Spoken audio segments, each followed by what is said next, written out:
తన కోటరి, తన మాట జవదాటరు అనుకున్న వారే కేసీఆర్ కు గుడ్ బై చెప్పేస్తున్నారు. ఇక చాలు మీరు మీ దోస్తానా అంటున్నారు. అందుకు నిదర్శనంగా చాలా మంది కారు దిగేశారు కూడా. నిజానికి ఏదైనా పార్టీ అధికారం కోల్పోతే ఆ పరిస్థితి ఎక్కువగా కనిపిస్తోంది. అయితే కారు ప్రయాణం ఇక చాలు అనుకుంటున్న వారి సంఖ్య రోజురోజుకు పెరుగుతుండడం గమనించాల్సిన విషయం. లోక్సభ ఎన్నికల తర్వాత ఇది ఎటువైపు దారి తీస్తుందన్నది కీలకంగా మారింది. ఇప్పుడు తెలంగాణలో కీలకంగా మారిన ఫోన్ ట్యాపింగ్ వ్యవహారంలో హితులు, సన్నిహితులు ఫోన్లు కూడా ట్యాప్ అయ్యాయన్న ప్రచారం ఉంది. ఇలా ట్యాపింగ్ ఉచ్చులో ఇరుక్కుపోయిన వారు ఇక చాలు ఈ ప్రయాణం అనుకుంటున్నారట. నమ్మకం లేని చోట తాము ఉండలేం మహాప్రభో అంటున్నారట. 10 ఏళ్లుగా గులాబీ బాస్ చుట్టూ ప్రదక్షిణలు చేసి ఆకాశానికెత్తేసిన నేతలు కూడా బయటకు వచ్చేస్తున్నారిప్పుడు. కేసీఆర్, కేటీఆర్ కు సన్నిహితంగా మెలిగిన వారే ఇప్పుడు మీరొద్దంటే వద్దు అనుకుంటున్నారు. దానం నాగేందర్, రంజిత్ రెడ్డి ఇప్పటికే సీఎం రేవంత్ రెడ్డి సమక్షంలో కాంగ్రెస్ కండువా కప్పుకున్నారు. సీనియర్ నేత కేకే, ఆమె కుమార్తె విజయలక్ష్మి కాంగ్రెస్ లోకి మళ్లీ టచ్ లోకి వెళ్లారు. కేకేకు స్వయంగా కేసీఆర్ ఫామ్ హౌస్ నుంచి ఫోన్ చేసినా ఆయన లిఫ్ట్ చేయడం లేదన్న టాక్ పొలిటికల్ సర్కిల్స్ లో తిరుగుతోంది.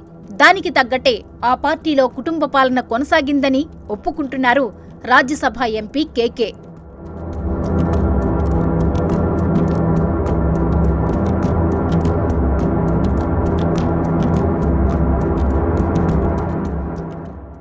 అంతెందుకు, కేసీఆర్ చాలా దగ్గరి ఫ్రెండ్ మదన్ రెడ్డి కూడా ఇక గులాబీకి గుడ్ బై చెప్పే ఆలోచనలో ఉన్నారట. కేసీఆర్ సొంత జిల్లాకు చెందిన మదన్ ఆయనకు బెస్ట్ ఫ్రెండ్. గత అసెంబ్లీ ఎన్నికల్లో నర్సాపూర్ టికెట్ను మదన్ రెడ్డికి బదులుగా సునీత లక్ష్మారెడ్డికి ఇచ్చారు. దీంతో ఆయన అప్పట్నుంచి తీవ్ర అసంతృప్తిలో ఉన్నారు. అయితే మాజీ మంత్రి హరీష్ రావు రంగంలోకి దిగి బుజ్జగిస్తున్నారట. మరి ఆ బుజ్జగింపులు ఫలిస్తాయో చూడాలి. పార్టీ మారే లిస్టులో మాజీ మంత్రులు, మాజీ ఎమ్మెల్యేలైతే చాలా మందే కనిపిస్తున్నారు. ఇప్పటికే పలువురు మారిపోయారు. ఇక ప్రస్తుతం కారు గుర్తుపై గెలిచిన బీఆర్ఎస్ ఎమ్మెల్యేల్లోనూ చాలా మంది ఇప్పటికే సీఎం రేవంత్ రెడ్డిని కలిశారు. నియోజకవర్గ అభివృద్ధి పనుల మీద భేటీ అయ్యామని చెప్తున్నా ప్రస్తుత పొలిటికల్ ట్రెండ్లో ఏదైనా సాధ్యమే అంటున్నారు. గత సీఎం దర్శనమే కరువైన సందర్భాలున్నాయి. ప్రస్తుతం సీఎం అందరికీ అపాయింట్మెంట్ ఇస్తున్నారు, అందర్నీ కలుస్తున్నారు, అందరి అభిప్రాయాలు వింటున్నారు. అందుకే కేసీఆర్ కు ఈ పరిస్థితి అంటున్నారు. మరి సీఎం రేవంత్ అంటున్నట్లు కాంగ్రెస్ గేట్లు తెరవకముందే పరిస్థితి ఇలా ఉంటే గేట్లు తెరిస్తే ఇక సీన్ ఏంటన్నది కీలకంగా మారింది.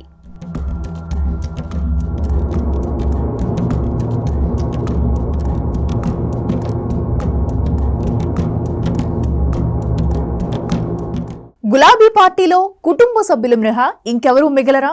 ప్రస్తుతం పరిస్థితి చూస్తుంటే అలాగే అనిపిస్తుంది. ఇప్పటికే 5 సిట్టింగు ఎంపీలు కారు దిగి తమ దారి తాము చూసుకున్నారు. ఇప్పుడు ఎంపీ టికెట్లు దక్కించుకున్న వారు కూడా కేసీఆర్ కు సారీ చెప్పి పార్టీ మార్చేస్తున్నారు. ఆ లిస్టులో తాజాగా సీనియర్ నేత కడియం ఫ్యామిలీ చేరిపోయింది. కారు సారు వద్దని వెళ్లిపోయింది.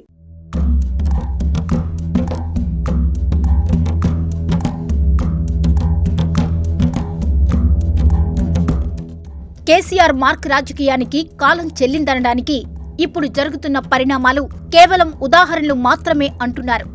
అంతా నాకే తెలుసు, అంతా నేనే చేస్తాను, నేనే సర్వం, నేనే కింగ్ అనుకున్న వాళ్ల కథ అలాగే ఉంటుందన్న సెటైర్లు వెల్లువెత్తుతున్నాయి.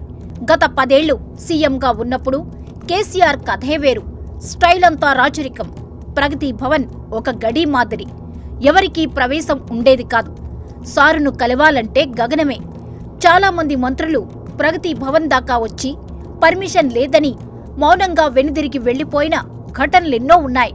అట్లుంటది కేసీఆర్తో అని అనుకునేవారు. మరి ఇప్పుడు ఎంపీ టికెట్లు ఇస్తామన్నా తీసుకునేవారు కరువయ్యారు. టికెట్లు దక్కినవారు కూడా మీరు వద్దు, మీ టికెట్ వద్దు మహాప్రభో అనుకుంటూ గుడ్ బై చెప్పేస్తున్నారు.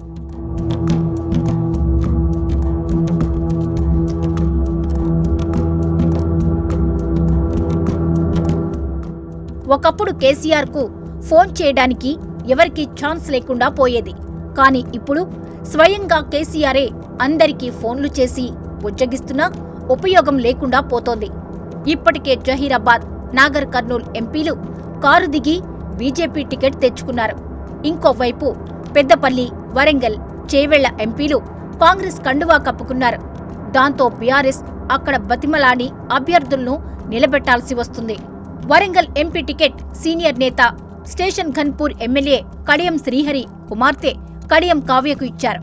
అక్కడ టికెట్ ఆశించిన ఆరూరి రమేష్ను బుజ్జగించడానికి చాలా